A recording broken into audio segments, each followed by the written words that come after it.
Welcome to Zwide Media. If you're new to this channel, please subscribe. Don't forget to like, comment, and share.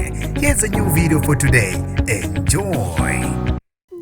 Uhlalele ovalweni umphakathi wasothungathi emva kwembiko yokuduka kwezingwenya ezigugulwe izikhukhula eCrocodile Creek Farm njengoba bekunesikhukhula esidale umkhulu umonakalo. Nginibingelele ngiphinde nginamukele kuphina kuphi elanibala khona le video. Mangoqala sijona leli khasi wamukelekile igama lami ngusibonga konke wakandwando Mothanda ungangibiza intatheli ka YouTube. Kuthi ungathe izingwenya ezisihlanu ezigugulwe izikhukhula eCrocodile Creek Farm othungathi. Kuthiwa izingwenya eziwu12 zigugulwe imvula enamandla kodwa ke zisikhombisa zabanjwa kwasala ezinhlanu. Okulumela ezemvelo wildlife umnomzane Musa Mtambo uthi njengoba kuhlasela imvula enamandla enkulu kugcwale amanzi eplazini okugcina kulo lezingwenya. Indawo le enamanzi ehlala kuyo igcwale yachicima zavele zaguguleka. Uqhube wathi indawo le ebesiguguleke ngakuyo isihosha ayikho imizi eseduze ngaphandle kwezimbali estate. Nayo ke izimbali iqhele ngebanga